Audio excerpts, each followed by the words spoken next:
Hoje no Cartório Contemporâneo, os princípios da defesa cibernética no Brasil. Por que os cartórios têm que ficar atentos? Uma palavra notável do vice-presidente da CNR, presidente da Finotar e do Sinoreg Amazonas.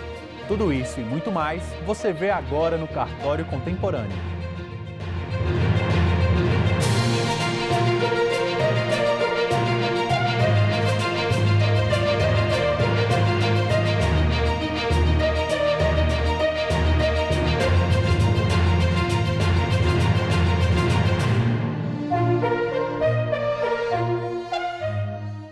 Hoje o Palavra Notável é com o Dr. Marcelo de Castro, de Manaus, Amazonas, vice-presidente da CNR, presidente da Finotar, do Sinoreg Amazonas e tabelião do 6º Tabelionato de Notas. Veja só.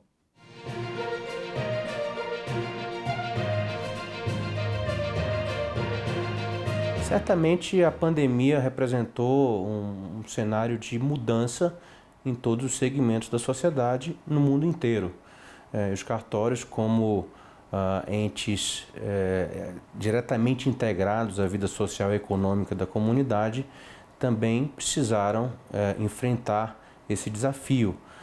De que forma? Primeiramente, compreender os impactos no funcionamento, na operação dos cartórios. E cada estado, cada município tinha os seus decretos reguladores.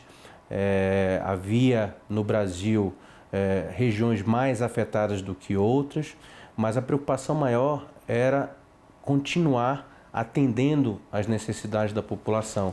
E um dos desafios das lideranças dos serviços extrajudiciais foi sensibilizar o poder público que os cartórios necessariamente tinham que se manter abertos, porque apesar da pandemia, apesar da necessidade de confinamento das pessoas, dos lockdowns, as crianças continuavam nascendo, as empresas precisavam manter a sua atividade, as pessoas que estavam sob risco de vida, por exemplo, internadas, precisavam outorgar procuração para que a vida lá fora continuasse. Aquelas pessoas que tinham receio de perecer buscavam os cartórios para fazer testamentos, para assegurar a sua última manifestação de vontade. Estou citando apenas alguns exemplos, né? São muitos em todas as atividades, atividade de protesto, atividade de registro de imóveis. Então, o primeiro desafio foi sensibilizar o poder público de que os cartórios não poderiam ser fechados, não eram um negócio, não era uma atividade qualquer. Felizmente, com raras exceções, isso conseguiu ser contornado e nós conseguimos, de forma ou agendada, de forma remota, e vem um outro aspecto que foi a necessidade de adaptação tecnológica a essa nova realidade, conseguimos garantir o acesso da população aos nossos serviços. Podemos citar também que a pandemia trouxe uma exposição muito positiva para os cartórios, sobretudo os de registro civil de pessoas naturais, porque eles conseguiram organizar, consolidar e divulgar estatísticas de óbito, principalmente, que foram importantes para o mapeamento da pandemia, que foram importantes para fundamentar decisões de políticas públicas voltadas à proteção à saúde. Então, os cartórios foram, sim, protagonistas no momento de pandemia, graças a uma história de bons serviços prestados. Os cartórios, nos últimos anos, têm se mostrado verdadeiros ícones na evolução tecnológica. Todas as atribuições têm passado por essa evolução, apesar da diversidade que nós temos no Brasil. Nós temos cartórios grandes, cartórios médios, cartórios pequenos, mas os cartórios que no passado já foram sinônimo de algo ultrapassado, que segundo algumas impressões equivocadas demonstravam algo obsoleto, é possível perceber que ao entrar no cartório a tecnologia está presente desde a entrada. Então, os cartórios hoje são totalmente informatizados no Brasil inteiro. O meu estado é o Amazonas. Nós temos no Amazonas características geográficas muito peculiares, é um estado que tem uma infraestrutura de energia, de telecomunicações muito deficiente, mas os 100 cartórios do estado do Amazonas são totalmente informatizados, assim como são os cartórios no Nordeste, independente de tamanho, todos estão interligados a centrais eletrônicas, compartilhando informações, compartilhando dados, prestando informações à administração, a órgãos da Receita Federal, à Previdência Social, à Justiça Eleitoral, enfim, a todo o universo de demanda por informação produzida dentro dos cartórios, ela perpassa necessariamente pela tecnologia. E a tecnologia também representa maior produtividade. O atendimento é mais célere, há mais segurança. No âmbito dos tabelionatos de notas, nós tivemos com o provimento 100 um grande divisor de águas, que foi o e-notariado, a partir do qual uma pessoa que possua um certificado digital pode assinar um ato com toda segurança, com toda eficácia, de qualquer lugar do mundo, a partir de uma plataforma consolidada. Então, certamente, essa revolução tecnológica que passa por todas as atribuições, ela pode ser muito bem ilustrada pelo e-notariado. Em relação aos registros de imóveis, por exemplo, há uma grande evolução a partir da dinâmica a ser implementada pela Central de Registros Eletrônicos de Imóveis, pela S-REI, que está em vias de implantação no Brasil inteiro. Então, é uma necessidade que advém do mercado, da população, do usuário, e que certamente os delegatários compreendem o seu papel para viabilizar essas melhorias. Certamente os cartórios extrajudiciais são hoje objeto de implementação de medidas voltadas à desburocratização, à desjudicialização. Nós temos no Brasil um poder judiciário extremamente assoberbado, né? As demandas são infinitas, sobretudo das camadas mais carentes e menos assistidas. Essas pessoas são as que demandam mais o judiciário, a presença do Estado como provedor desses serviços, e é aí que os cartórios podem se mostrar úteis, né? Nós tivemos grandes exemplos ao longo da última década, como, por exemplo, o inventário e partilha feito de forma extrajudicial. O que antes levava anos a fio tramitando nos escaninhos do Poder Judiciário, hoje pode ser feito em poucos dias, a um custo muito baixo, com toda a assistência prestada por um tabelião de notas. Esse é um exemplo que eu vejo como talvez o mais visível no dia a dia das pessoas. Antigamente era necessário a intervenção do juiz para que um casal pudesse seguir a sua vida a partir do momento da decisão da separação. Então hoje isso pode ser feito num cartório. Então eu acredito que há outras iniciativas em curso. Isso depende, logicamente, do poder regulador do CNJ, do poder legislativo que implemente essas melhorias legais para que os cartórios possam demonstrar que são preparados, são qualificados, são bem estruturados e estão à disposição desta função social que é facilitar a vida do cidadão, promovendo cidadania, promovendo a segurança jurídica. O cartório contemporâneo, sem dúvida, revisita uma iniciativa que partiu no passado da Noreg, quando a CNR sequer existia, que foi um espaço que a classe tinha na TV Justiça, levando para a população, divulgando todas as suas atribuições, os serviços que são ofertados. Nem mesmo o operador do direito, formado numa faculdade por 5 anos, ele tem conhecimento da atividade extrajudicial, muito menos a população, né, leiga. Então, um programa como esse, ele tem um grande mérito de transformar a nossa atividade em algo palatável para o cidadão comum, para que ele possa entender e recorrer. Eu acho que o mais importante é saber que os cartórios existem, que eles estão à disposição, que eles prestam uma gama de serviços extremamente acessíveis, que há orientação jurídica de qualidade, de forma gratuita, para que os cidadãos possam tomar as suas decisões de repercussão social e econômica nas suas famílias e nas suas comunidades. E, sem dúvida, o cartório contemporâneo ele é um instrumento poderosíssimo para levar essa informação para todo o Brasil.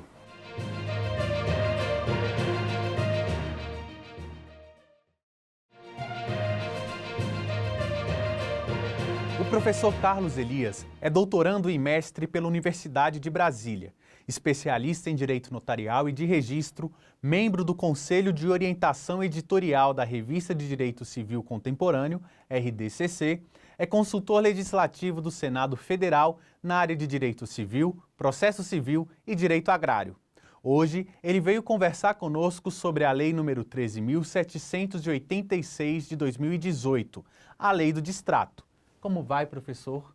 Foi um prazer imenso receber esse convite. Maior ainda de estar aqui ao seu lado, querido amigo Duda Meirelles. A chamada Lei do Distrato acrescentou artigos às leis de incorporação imobiliária e parcelamento do solo urbano. O que é a Lei do Distrato e qual o contexto histórico por trás dela? As incorporadoras são aquelas empresas que vendem imóveis na planta. Então, vender imóvel na planta você vai lá naquele lançamento imobiliário fantástico, vão lhe mostrar lá naquele coquetel vídeos com apartamentos suntuosos e você vai ser envolvido por aquele canto da sereia até assinar um contrato. Geralmente você assina uma promessa de compra e venda. A promessa de compra e venda não precisa de escritura pública e, portanto, você assina lá no próprio coquetel mesmo já o contrato se obrigando a pagar prestações mensais e às vezes semestrais e depois, quando a construção for finda e, portanto, quando terminar a construção, você então vai receber as chaves e você paga o saldo devedor remanescente. É um tipo de negócio extremamente comum, extremamente popular que nós temos. E o que aconteceu foi que esse negócio no passado gerava muito lucro para os consumidores, no sentido de que nós vivíamos um momento de crescimento galopante dos preços dos imóveis, de maneira que você comprava um apartamento na planta por R$100 mil e quando chegava o término da construção, daqui 2 anos, 3 anos, aquele apartamento pelo qual você pagou 100 mil já estava valendo 300 mil reais, já estava valendo 200 mil reais, você estava tendo lucro. E, portanto, você teve uma febre, teve uma viralização, para usar uma expressão mais cotidiana, de negócios de compra de imóvel na planta. O que acontece é que o governo começou a testemunhar crises, o país começou a testemunhar crises e o preço dos imóveis também estava um pouco inflado. E o resultado dessa ópera foi que várias pessoas que estavam comprando apartamento na planta, achando que aquela ascendência meteórica dos preços continuaria, se frustraram, porque o preço começou a lateralizar-se ou até a reduzir.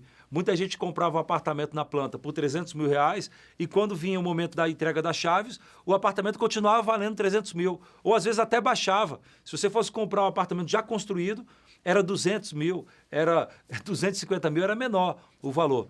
E muitos consumidores, isso foi algo nacional, começaram então a querer desfazer esse contrato. Numa forma atécnica de dizer, e mais popular, a gente costuma falar que o consumidor queria fazer um distrato. Você tem o contrato, quer fazer o contrato, e o distrato seria desfazer esse contrato por vontade das partes. Não é muito técnico o termo, deixo de expor o sentido técnico, mas o que importa é o sentido popular aqui. E as incorporadoras no Brasil inteiro começaram a ter prejuízos muito grandes, pelo fato de que os consumidores queriam desfazer o contrato e pegar o dinheiro de volta.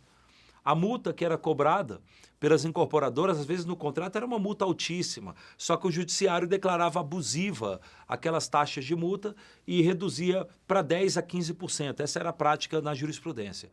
A lei do distrato veio como uma resposta ao apelo das incorporadoras. A lei do distrato foi desenhada pelas incorporadoras para tentar arrefecer, para tentar inibir essa tendência fugídia dos consumidores de querer se desvencilhar dos contratos de compra e venda. E o resultado da ópera foi, a lei do distrato veio com uma certa agressividade contra os consumidores.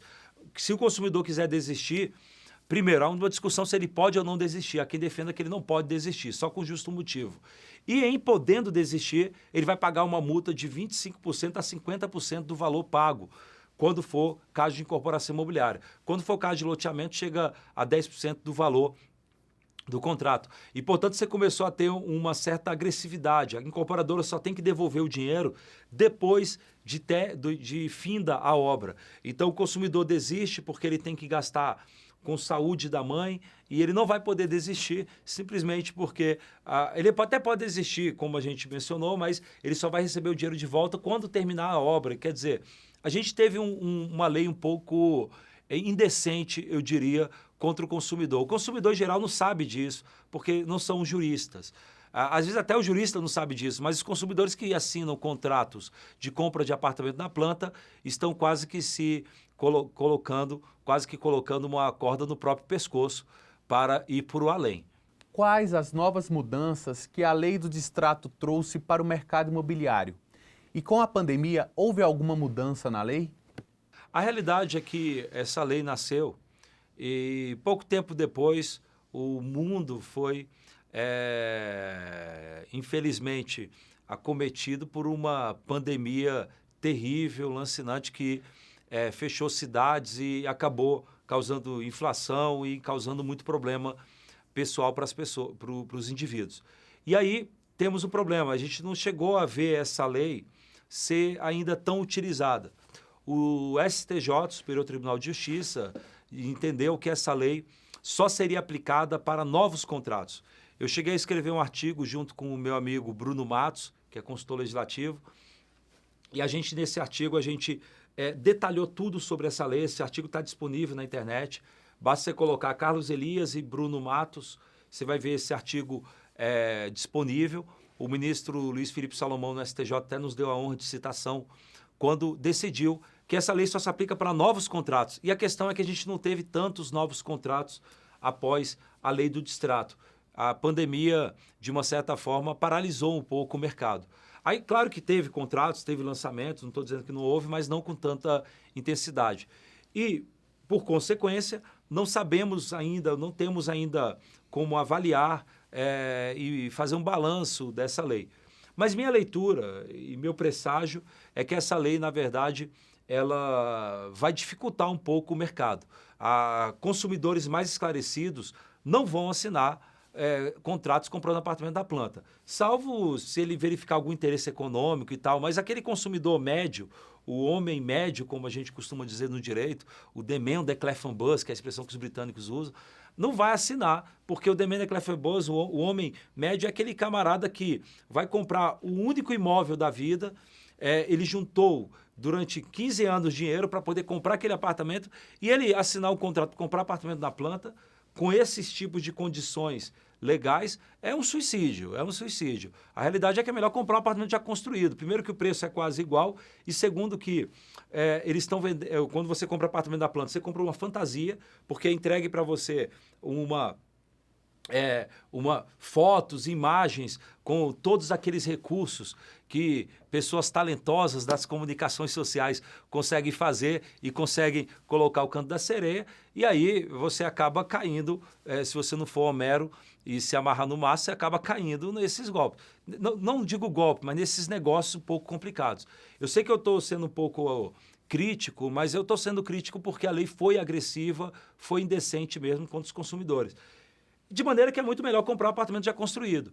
E o grande detalhe é que, Duda, se você pega os seus R$500 mil que você juntou e você paga lá de entrada comprando um apartamento da planta, se a incorporadora quebrar, se ela não quiser te pagar porque ela ficou com dívidas, ou ela para a construção e etc., o que você vai fazer? Eu vou entrar com ação judicial e a espada da justiça vai me salvar. Não vai. No momento que você entrar com a ação judicial, você não vai conseguir penhorar nada da empresa. Se você for no sócio, os sócios já desapareceram com o patrimônio e você perdeu o patrimônio da sua vida. E nós que vivemos aí 70 anos, alguns 80, outros passam do segundo tempo, do 48 minutos do segundo tempo e chega a 100 anos, 120 anos, você perdeu lá 40 anos da sua vida de poupança, porque a incorporadora não vai te devolver. Então, a lei do distrato não deveria ter sido tão agressiva contra os consumidores. Pelo contrário, deveria ter dado mais confiança para os consumidores, mais garantias propriamente. Então, eu tenho essa crítica.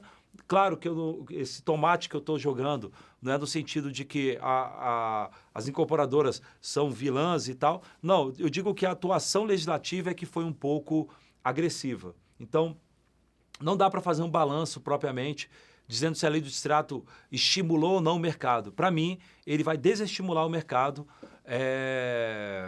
especialmente para os consumidores mais esclarecidos. Agora, a maior parte dos consumidores não estão muito preocupados com a lei, nem se preocupam. Lê o contrato só para dizer que leu, porque ninguém entende o que está escrito lá, não são juristas propriamente. De maneira que as pessoas acho que até vão continuar comprando, mas pessoas mais esclarecidas eu acho que deixariam de comprar. Qual dica o senhor pode dar para o consumidor que queira adquirir um imóvel? A realidade é que os americanos, eles têm uma prática de, mesmo em negócios menores, eles contratam advogados para consulta. No Brasil, no máximo que a pessoa faz é ligar lá para o seu primo, que é formado em Direito, a gente tem muitos bacharéis, e fala, eu estou comprando aqui, o que você acha? Aí o primo vai lá, o primo estava lá, nem exerce advocacia propriamente, ou exerce em outra área que não é do direito privado, aí ele vai lá, não, tudo bem, está tudo certo e tal, mas as pessoas, na verdade, acabam dando tiro no escuro. As pessoas, na verdade, acabam exercendo um ato de fé quando fazem o contrato, porque creem e pedem a Deus que tudo dê certo. E realmente, Duda, aqui eu faço essa dramatização, mas essa dramatização é para 20% dos casos, 10% dos casos. A maior parte dos contratos que a gente faz não dão problema, não são judicializados. Dá tudo certo, você termina o pagamento e já foi construído o prédio, você recebeu seu apartamento. As hipóteses que dão zebra são 10% a 20%. Basta você pensar, você que está nos ouvindo, quantas vezes você já foi réu numa ação judicial? Quantas vezes você já propôs ação judicial? E olha, eu te digo que você já fez milhares de contratos. Quando você compra um pão de queijo na rua, é um contrato. A maior parte dos contratos não dão problema. Mas a minha preocupação é para esses 10%, esses 20% de problemas que acontecem. Então, minha dica para o consumidor é que quando for fazer um contrato desse porte, é um contrato de algumas centenas de reais, aí, um valor alto, um valor, às vezes, até de milhões de reais. Recomendo que você contrate um advogado especializado para se resguardar. E, eventualmente, você com esse suporte jurídico, você às vezes consegue poder de barganha perante a incorporadora para mudar o contrato. A lei do distrato não é uma norma de ordem pública.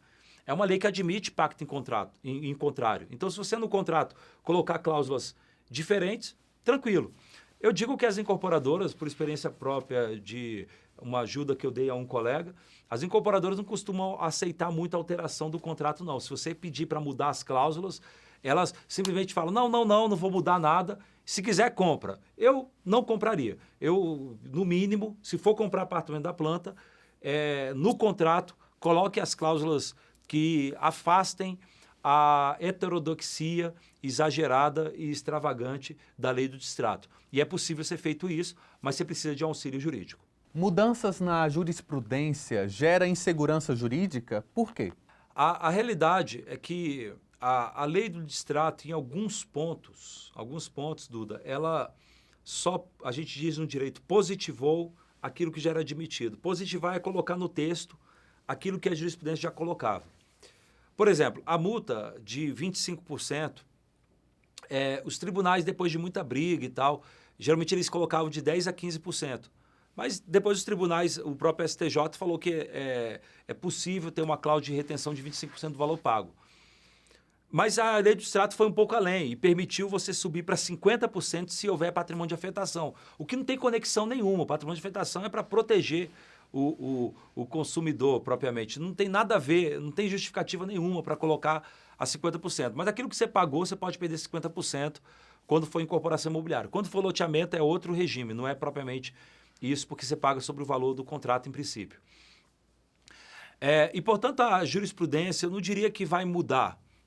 Ela vai se adaptar ao novo marco legal. E nesse novo marco legal, como a lei do distrato foi redigida de uma forma um pouco fechada, os juízes não vão ter muita possibilidade de flexibilização. A gente até defende artigos que os juízes poderiam ter uma certa liberdade de atuação, mas não vai ter. Então, eu não diria que a mudança de jurisprudência vai causar insegurança. A jurisprudência vai mudar porque a lei mudou. E vai ser uma lei, e vai ser uma jurisprudência um pouco mais agressiva contra o consumidor. Porque a lei foi mais agressiva e, em princípio, o judiciário precisa se ater à lei. Ah, mas o juiz pode declarar inconstitucional a lei. Não é porque você não gostou de uma lei que você vai declarar inconstitucional. Muita gente defende a inconstitucionalidade com uma certa frouxidão técnica. Não gostei, é inconstitucional. Não, inconstitucionalidade ela tem um pouco mais de dificuldade, e embora você possa ter um juiz ou outro que tenha uma flexibilidade maior, não é a posição propriamente que você vai encontrar no STJ, no STF. Eles não vão declarar inconstitucional a lei do distrato só porque não saiu bem no paladar, né? Então, especificamente nesse ponto, eu não digo que a jurisprudência vai causar insegurança. Eu digo que vai estar mais clara a jurisprudência. É uma jurisprudência mais agressiva, o consumidor tem que estar atento para isso e, por isso, a necessidade de consultar um advogado especializado. Como o senhor avalia a iniciativa da CNR na criação do cartório contemporâneo na TV Justiça? A realidade é que a CNR é uma das instituições mais importantes do país. E eu digo mais importante porque, além de ela representar propriamente uma das classes mais importantes do país, os cartórios, há uma certa lenda urbana e uma certa ignorância até quando se jogam críticas contra os cartórios. Cartório é burocracia. Isso é discurso de quem realmente não sabe absolutamente nada dos cartórios. Quem fala isso, duvido, não sabe nem o que é um ato de registro propriamente, nem um ato em geral. Mas a maior parte das pessoas, na verdade, tem que chegar que os cartórios são uma das saídas que nós temos contra vários problemas que acometem o país. Problemas, por exemplo, como o inchaço do Poder Judiciário. A solução, grande parte da solução está nos cartórios. Se a gente souber aproveitar essa constelação de juristas que há à frente dos cartórios, à frente dos cartórios a gente tem uma elite intelectual, e começar, por lei, a passar mais atividades para eles, mais atribuições, a gente consegue desafogar o Poder Judiciário. O inventário e a partilha e o divórcio são exemplos disso. Antigamente, para fazer um divórcio, o camarada ficava esperando 1 ano, 2 anos para terminar uma sentença de divórcio simples, porque o juiz estava lotado. É até desumano a carga de processo que há sobre o juiz.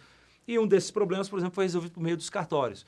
E outras várias frentes de desjudicialização também podem ser costuradas. Então, enxergo sim nos cartórios uma das saídas, uma das válvulas de escape, vamos dizer assim, para a pressão burocrática e contrária ao ambiente econômico que nós temos no país. A CNR, quando promove programas como este, ela acaba difundindo um pouco mais um conhecimento que sempre ficou muito encastelado, que é o conhecimento sobre a atividade dos cartórios. A verdade é que ninguém sabe direito o que é cartório. Quando temos programas como esse, temos uma forma de difundir o conhecimento dos cartórios, temos uma forma de sair de dentro da caverna platônica e ver a luz do dia e mostrar para as pessoas a luz desse dia. Por isso, acho esse programa sensacional e aplaudo efusivamente iniciativas como essa da CNR. Dr. Carlos, muito obrigado pela sua participação. Seja sempre bem-vindo ao Cartório Contemporâneo. Duda, meu querido, foi um prazer imenso estar aqui. Estou totalmente à disposição. Quero até falar para os nossos amigos que, se quiserem, podem me seguir no Instagram, @Prof. Carlos Elias, prof de professor, né? Carlos Elias. Vou estar à disposição e posto muita coisa de direito notarial, registral, de direito civil, e sempre estarei, portanto, à disposição aqui do programa e também do nosso querido amigo telespectador. Um abraço. Se você tiver alguma dúvida sobre as atividades dos cartórios, mande-nos sua pergunta para o e-mail cartoriocontemporâneo@gmail.com. Talvez sua pergunta apareça aqui no programa.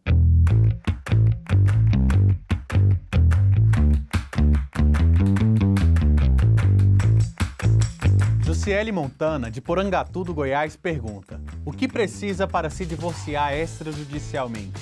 Outra dúvida recorrente da população é o que precisa levar para fazer o divórcio extrajudicial, que é aquele realizado em cartório de notas. Bem, necessariamente nós precisaremos dos documentos de identificação das partes, dos divorciandos, da OAB do advogado e aí, a depender da situação, ou seja, se haverá bens ou não para partilhar, se houver bens para partilhar, os documentos comprobatórios também da titularidade desses bens.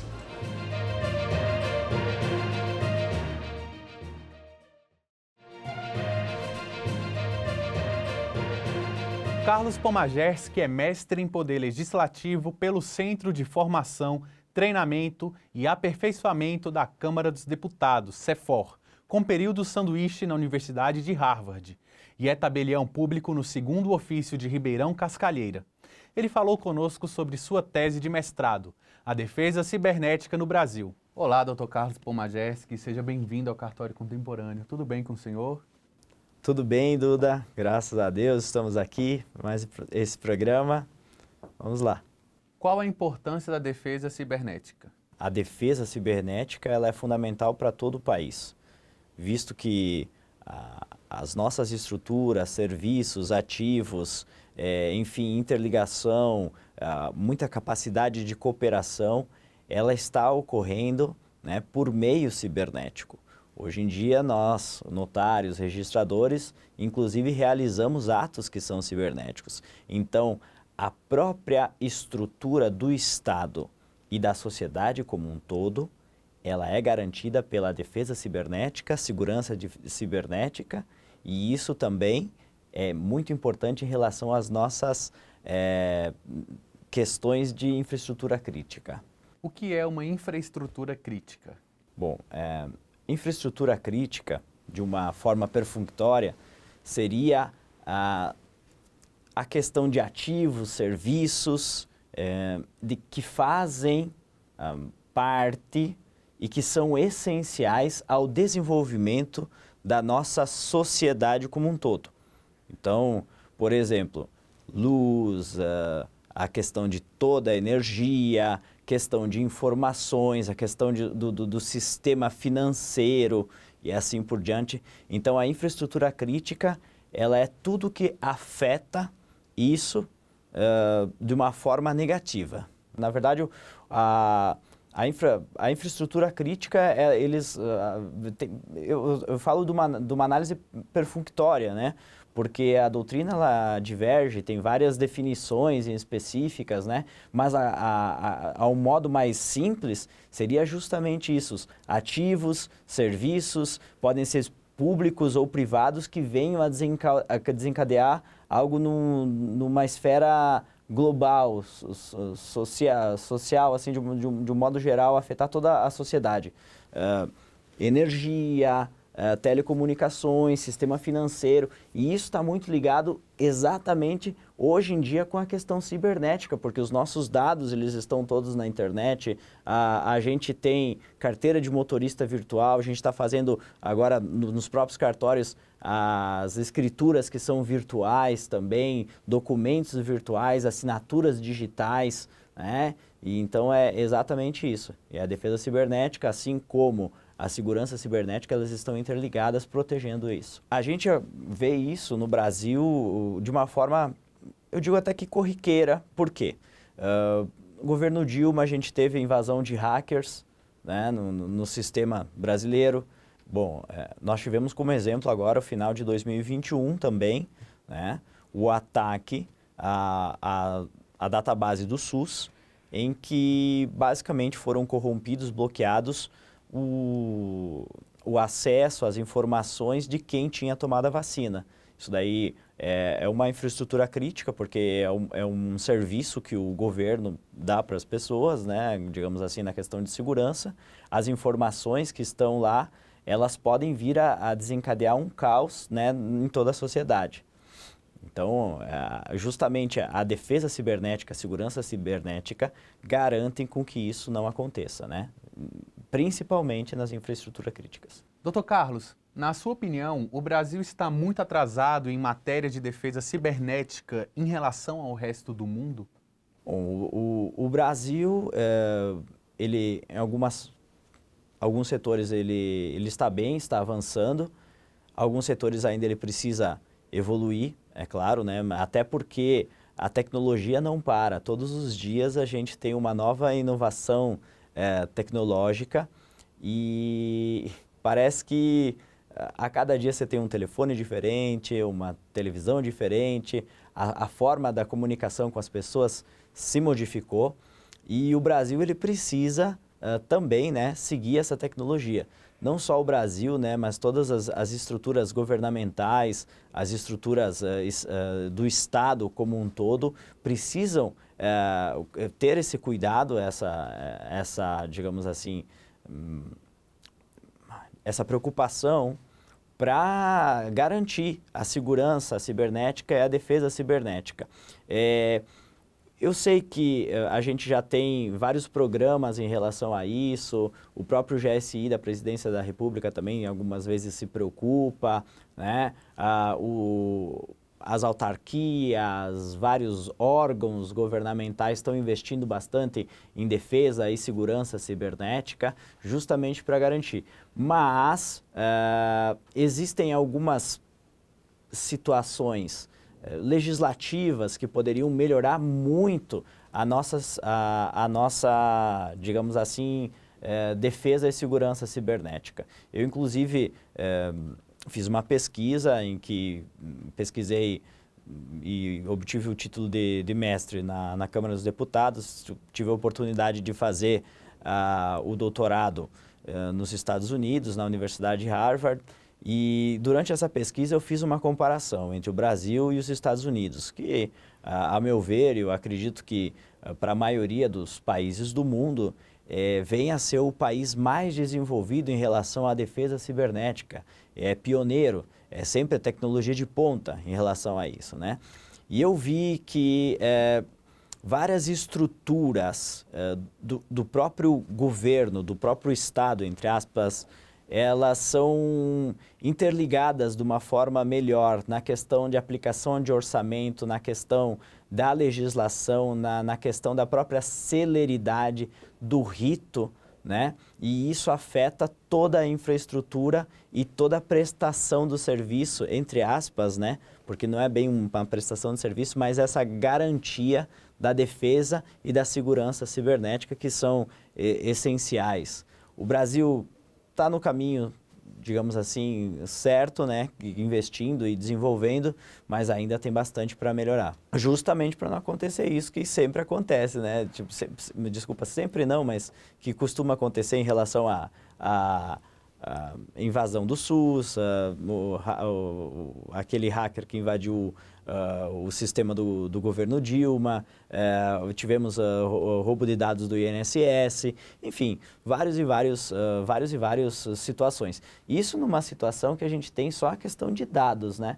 Mas um ataque cibernético ele pode ser mais maléfico do que talvez uma guerra, porque imaginem vocês que um hacker invada o sistema de Itaipu e abra as comportas e alague metade do Paraguai, entende? Então tudo isso tem que ser bastante levado em consideração, porque o risco que pode ser causado, ele pode ser em determinadas situações irreversível. Qual a diferença entre a defesa cibernética e a segurança cibernética? Essa é basicamente o seguinte, de uma forma simples, né, perfunctória, a defesa ela diz respeito a um âmbito nacional, né, digamos assim, mais relacionado à questão bélica, e a segurança ela diz respeito basicamente ao âmbito doméstico, relacionado à inter-relação, né, que existe entre a sociedade como um todo. Basicamente essa é a diferença.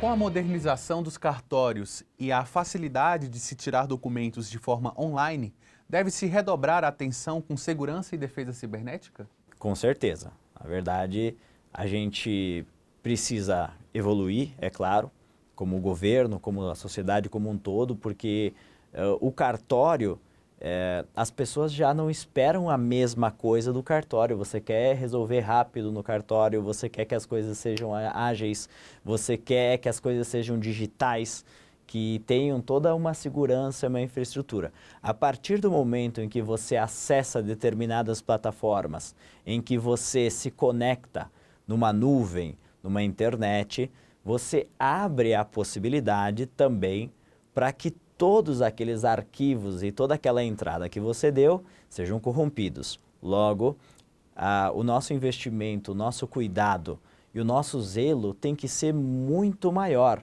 porque o cartório, ele tutela basicamente a vida do cidadão.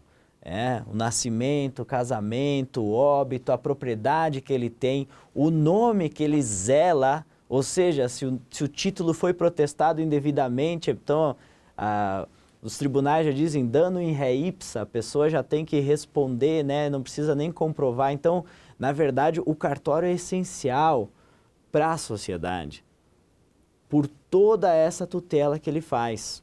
Então, abrir a interconectividade das centrais que estão ocorrendo, dos atos notariais, ela precisa sim acontecer, mas ela precisa acontecer com muito zelo, com muito cuidado, com tecnologia e com, digamos assim, tecnologia de ponta. Por exemplo, nós estamos agora fazendo escrituras que são feitas de forma online, com vídeo, né, com videochamada e com assinatura em blockchain. Quem diria que o cartório, que as pessoas enxergam como burocrático, como atrasado, ele estaria fazendo uma estrutura de blockchain, entregando para o cliente uma escritura em que até hoje não foi corrompido o sistema, que é o mesmo sistema que é usado para transações com bitcoins e algumas outras situações bastante peculiares e específicas e que são consideradas de ponta. Então, eu vejo que os cartórios estão evoluindo, estão entregando as coisas para os clientes. É claro que a evolução ela deve ser constante, assim como a sociedade exige e merece, mas essa abertura está acontecendo. Espero que a gente consiga, né, manter esse equilíbrio entre a abertura, mas com a segurança e a defesa, né, preservada. O que podemos aprender com os modelos norte-americanos e europeus? Podemos aprender bastante. Muitas vezes as pessoas querem inventar a roda e não é esse o caminho. Muitas vezes olhar para o vizinho e ver o que ele está fazendo é bom, se já tem comprovação, ele já teve o estudo para fazer, ele já teve, digamos assim, ele já errou talvez 1, 2, 3 vezes, a gente precisa usar aquele exemplo bom para a gente também. A Lei Geral de Proteção de Dados, por exemplo, ela foi uma lei que, a princípio, ela foi idealizada no universo europeu, coisa que trouxemos para cá, inclusive está sendo aplicada para cartórios. Claro que, na minha interpretação, ela deve ser mitigada em relação aos cartórios, porque um dos princípios justamente da atividade notarial e registral, ela diz respeito à publicidade. Então, muitas vezes a pessoa vai chegar lá e diz, eu não quero que meu dado seja, digamos assim, aberto para os outros, mas se eu tiver que dar uma certidão, a certidão é pública, eu tenho que passar o dado, a pessoa tem aquele imóvel, a pessoa tem aquele nome protestado, né? Então, a gente tem que ainda aparar essas arestas, né, dessa nova legislação em relação à aplicação do cartório, mas a gente já está pegando algo que veio do sistema europeu. Em relação aos Estados Unidos, no meu próprio trabalho mesmo, eu acredito que, inclusive, o próprio GSI já tenha utilizado algumas coisas que da minha pesquisa. Eu tive a grata experiência de fazer uma gravação para o TV Justiça da outra vez, e na própria gravação do TV Justiça tinha um representante do GSI, e alguns pontos eu acredito que tenham sido levados para o gabinete. Mas eu vejo o seguinte, e acho que é daqui a gente precisa tirar a nossa talvez maior lição. O mundo que a gente vive, ele em grande parte são grandes ficções jurídicas, grandes construções de pessoas, de pensamentos e abstrações.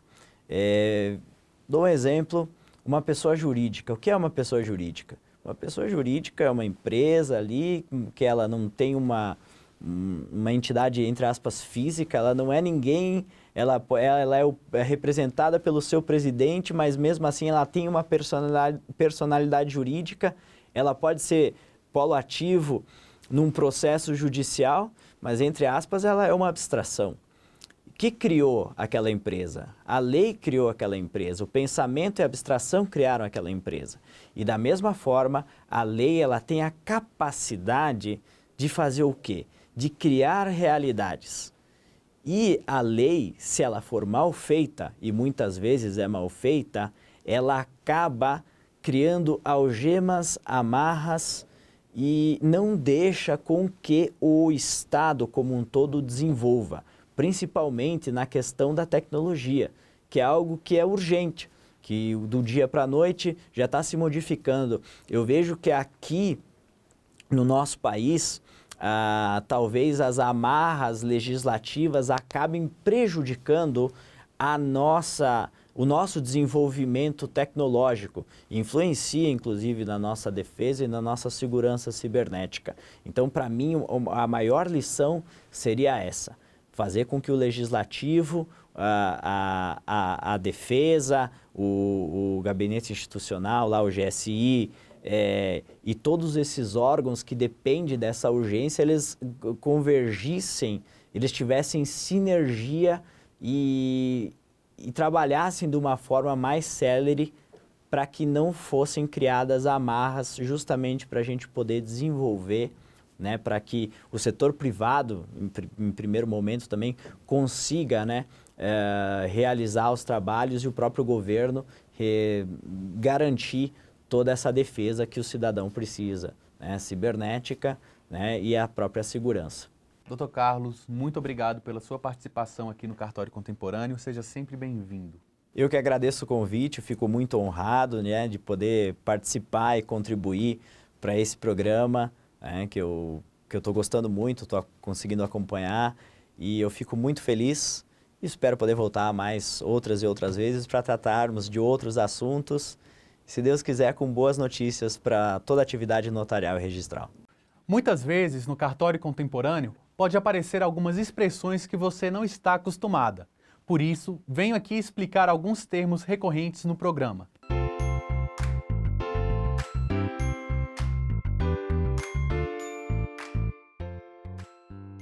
Conciliação é uma solução de conflitos em que as partes chegam a um acordo com a ajuda de um terceiro que atua como conciliador, orientando o que pode ser feito no caso. E por hoje é só. Eu sou Duda Meirelles e foi um prazer tê-los aqui conosco no Cartório Contemporâneo. Se você não pôde ver o programa completo, temos uma reprise na segunda-feira, 19 horas, e no canal do YouTube da CNR. Vejo vocês na quinta-feira, 19 horas, no próximo Cartório Contemporâneo. Até lá!